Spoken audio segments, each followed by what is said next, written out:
Isang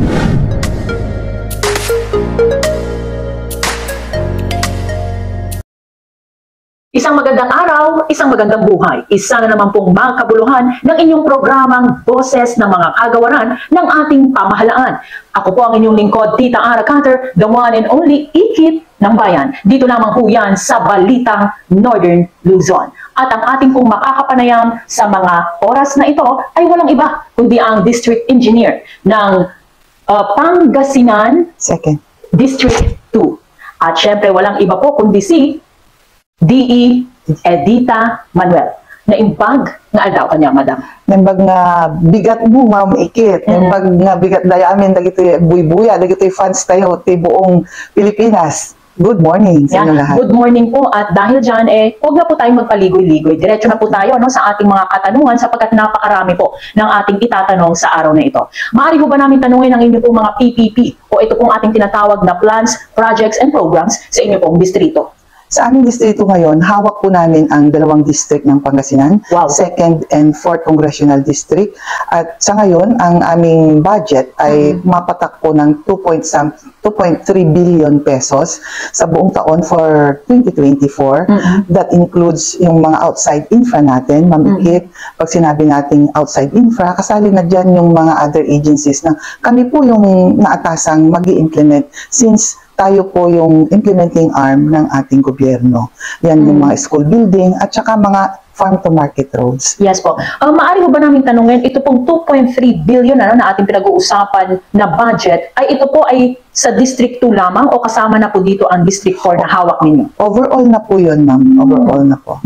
Okay. So, maaari ko din namin bang tanungin, kung maaari lang naman po, tatanungin na rin namin, ma'am, meron po tayong mga partnership sa mga iba't ibang ahensya ng gobyerno at ito po ay ang mga sumusunod. Meron po tayo sa Department of Agriculture, meron po tayo sa Department of Tourism, meron din po tayo sa DepEd at Department of Health. Kamusta po ang ating partnership sa kanila?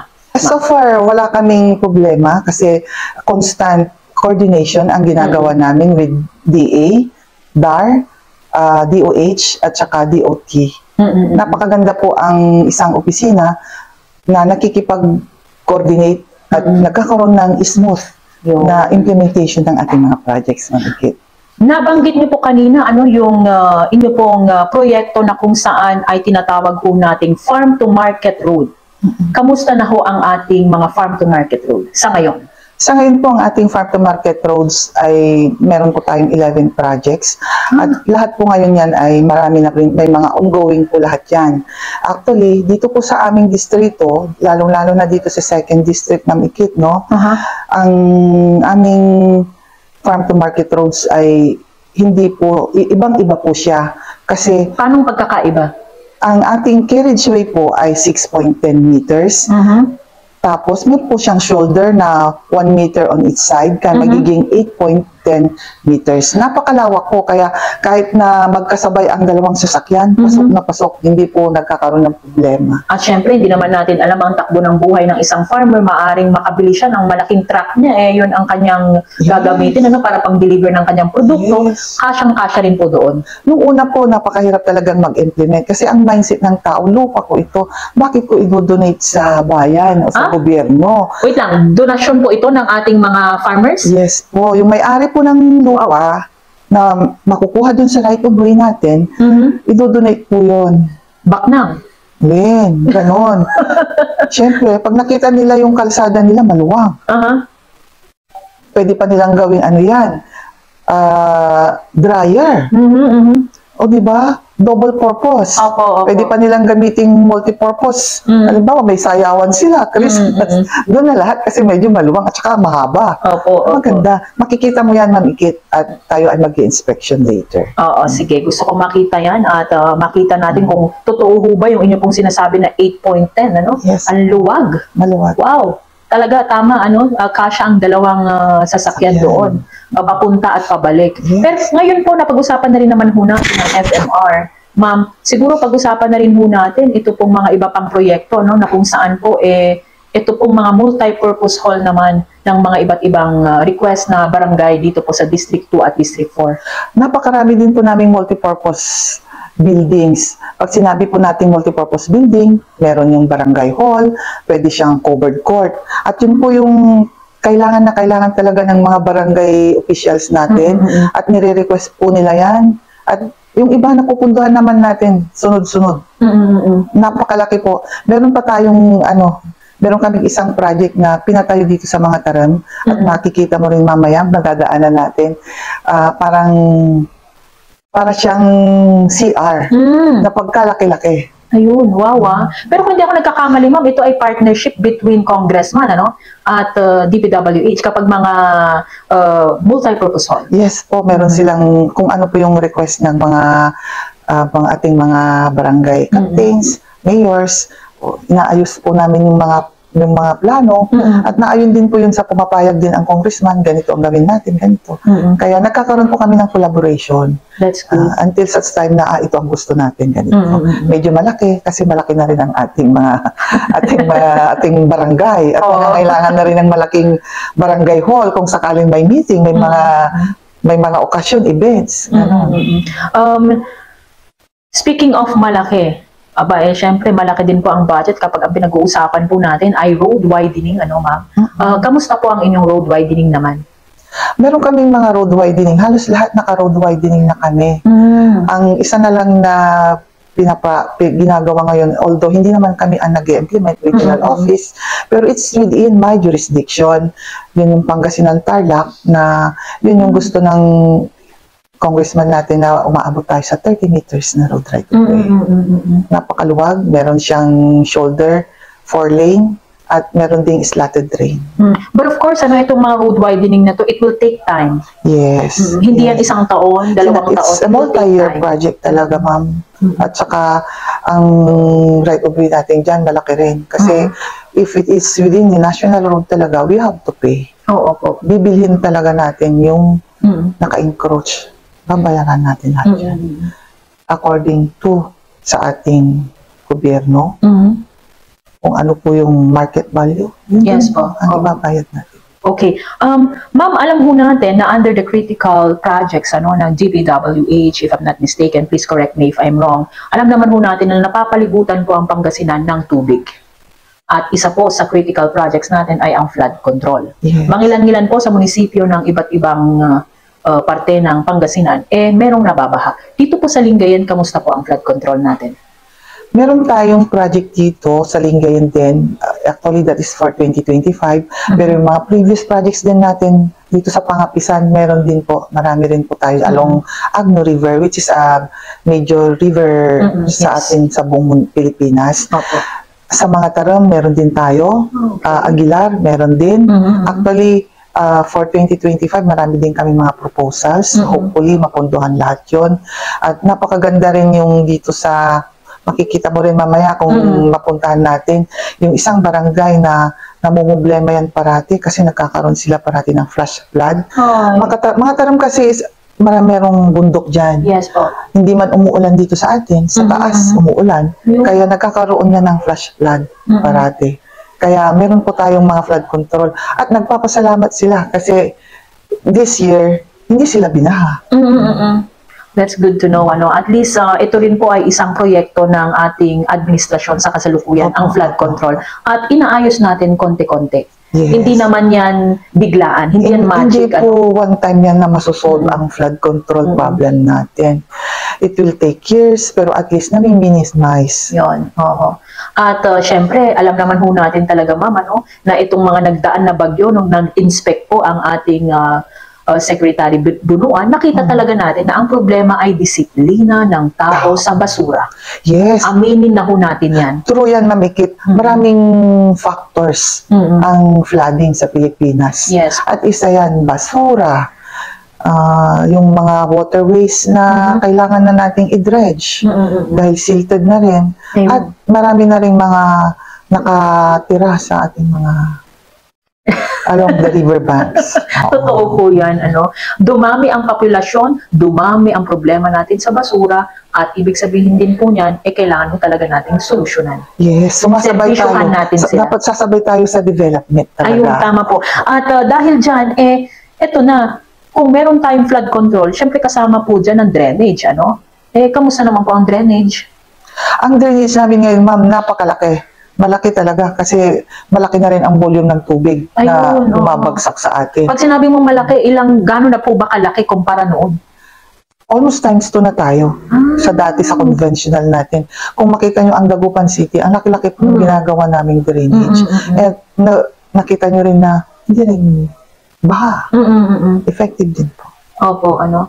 Hindi katulad noon na it will take 1 month na bumaba yung water. Ngayon po, parang wala pang isang linggo, bumababa naman na ng bumababa. Opo. Oo. Lalo na pag nagsabay yan. Nagsabay ang rainwater, tsaka high tide. Aray ko po. Doon po yung isang problema natin. Nasa Dagupan kami kasi kahapon. So, nung isang araw pa lang, papunta pa lang kami dito sa parte ng Pangasinan, baha na siya. Pero yun ay dahil katatapos ng monsoon rain, ano, at saka si Enteng. Ngayon naman, pagbalik namin kahapon, meron pa rin pero konti na lang. Pero ang dahilan naman daw po ay high tide. High tide. At saka ano po yan, ma'am, Dagupan City is the lowest part ng Pangasinan dito sa amin. Siya po yung catch basin natin. Kaya lahat ng tubig na dumadaan dyan sa Sinukalan, from San Manuel, Ordaneta, Santa Barbara, Calasiao, babagsak lahat dyan sa Dagupan City. Di sumasakit ang ulo mo ba pag nakikita mo nababahang Dagupan? You have to embrace everything. So in that matter, ma'am, na ganun po pala yung sitwasyon. As the DE, no, na hawak ko ang Dagupan, ano ho ngayon yung sa tingin ninyo na effective na solusyon para dito? Ongoing po tayo sa ating mga construction ng flood control, drainages, at lahat ng mga ano natin, mga kalsada natin dyan, inaayos din natin. Magkano naman po yung nakalaan na budget po? Sa flood control mismo lang, ha? Millions po kami. Lalo na siguro pag Dagupan ang pinag-uusapan. Opo, malaki po. Kasi ano yan maraming ang factors. Hindi yan one time na masusolve. Unti-unti yan. At least nakikita ng tao na meron tayong ginagawang solusyon. Yun. Hindi tayo tumitigil mag-isip ng magandang solusyon para maservisyohan po natin ang mga tao ng totoo, tunay, at talaga naman po it will give impact sa pagbabago ng kanilang pamumuhay. Opo. So, ma'am, ganito nakikita ko kasi parang ang dami din palang challenges under your office due to hindi lang isang distrito ang inyo pong hawak, kundi 2. Can you imagine that? Wow, sobrang biyahe yan at puyat, pagod. Ma'am, may I know what are the challenges right now sa inyo pong distrito? Number 1, syempre, ang mga projects natin, nagkakaroon tayo ng mga right-of-way problems. Road right of way. Aray ko. Ang ibig ko sabihin, itong mga taong na mahay na doon, pero kailangang patanggalin dahil na road right of way, road widening. Is that what you meant? Meron din yung mga projects natin na kailangan nating, halimbawa, dapat maluwag. Kailangan nating bilhin yung right of way. Mga ganon. Hayaman ng DPWH. Bili ng lote. Kasi kailangan naman natin mag-expand. Yun. Parami ang sasakyan. Ayun. Pero ang kalsada natin is ganun pa rin. So, pag i-widen mo yan, kukunin mo, bibili ka. So that's it. No? Very effective naman po ang ginagawa ng DPWH when it comes to sa ating road widening. However, paano po ma'am, nakatulad po sa Cordillera, no? Nag-road widening sila, pero meron po silang mga natatamaan po na mga may-ari na ng lote. Sa inyo po ba dito po sa inyong distrito, may mga ganun po bang instances na problema po? Meron ganun. Kailangan talagang i-explain sa tao, ganito, total bibilhin naman ito ng gobyerno, babayaran naman kung ano yung market value. It takes time. Hanggang kung kinakailangan i-expro. Yes po. Aray ko po. Ano yung sitwasyon natin. Kaya doon po kung minsan nadidelay yung mga projects natin. Siyempre, kailangan natin magkaroon talaga ng coordination talaga. Meetings. Opo. Okay. Ma'am, aside from that, ano pa po yung mga ibang challenges? Challenges natin, ang challenge na isa, yung mga request talaga ng mga tao. Alin po? Ang gusto nila ganito ang gusto namin, agad-agad. Okay. Eh, syempre, wala naman kaming instant na pondo para dyan. So, i-allocate natin. Magsasabit tayo ng magagawa kami ng annual projects, proposals Yes po. for submission. Then, kung ma-approve po, nakasali siya, swerte. Ayun. Ganon Oo. po tayo. Pero maaari ko ba namin tanungin, ano po itong mga request ng mga tao madalas? Madalas, gusto namin magpagawa ng kalsada dito. Okay. Gusto namin, wala kaming barangay hall. Wala kaming multipurpose hall, mga covered court. Wala kaming, paano pag may mga events kami? Mga ganyan. Oo. Pero Kaya, syempre, meron lang kayong mga Sira-sira na yung mga jurisdiction. kalsada namin. Bako na. Pero paano yun, ma'am? May mga jurisdiction kasi tayo. Merong limitation ang trabaho Yes, ng... we are mandated along national roads, flood control along major basins, rivers, and ano pa? Bridges. Bridges. Opo. Eh, that's outside our mandate. But because nasa serbisyo nga tayo, yun na yung sa mga nasa taas sila na ang bahala. Alright. Tapos ma'am, ano na lang, tanong ko na lang din po, aside from dun po sa mga challenges na inyo pong mga na-encounter, meron kasing natural disaster na nangyayari. Yes. Due to, meron pong bagyo, Bagyo. earthquake, meron po, hindi naman natin sinasabi, hindi naman natin inaasahang mangyari yon. Huwag naman po sana. Pero syempre, alam namin kung gaano kahanda ang DPWH. Pero gaano nga ba talaga kahanda ang DPWH? Meron kaming equipment, Ayun. una equipment at saka manpower. Prior na parating pa lang ang bagyo, nag-overtime na ang mga tao. Naka-prepared na kami. Pati mga equipment namin already. Para in case na nagkaroon na ang mga ganitong bagyo, at least nandyan yung mga equipment natin, pati mga tao natutulong, magtatrabaho. Yes po. So, nasabi niyo po kanina habang naka-off air po tayo, na marami po ang inyong manpower. So, ilan po ang manpower natin sa District 2 at District 4? To date, meron akong 323 na tao.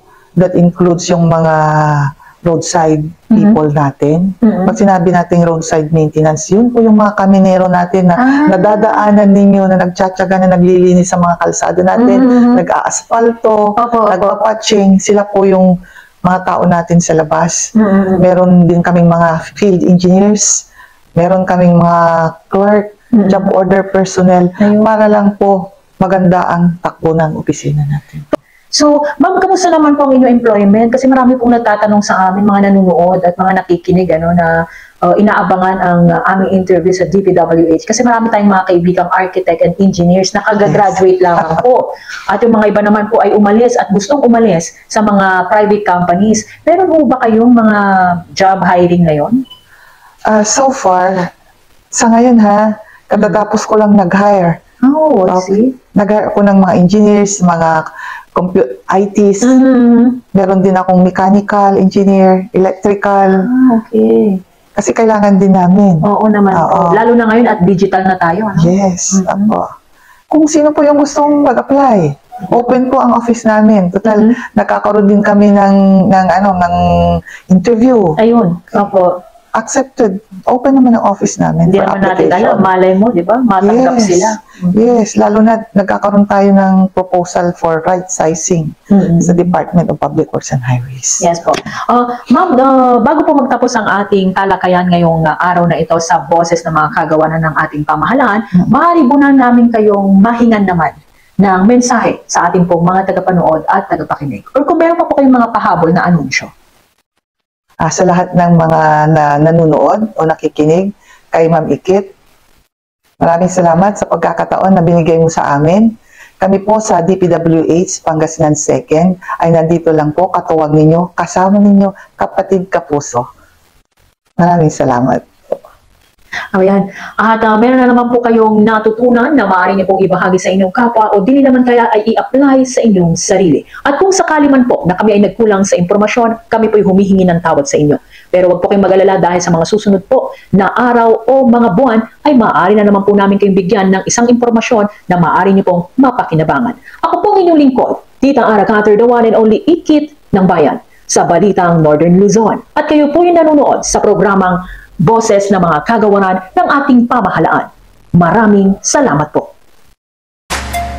Thank you, Mom. Yes!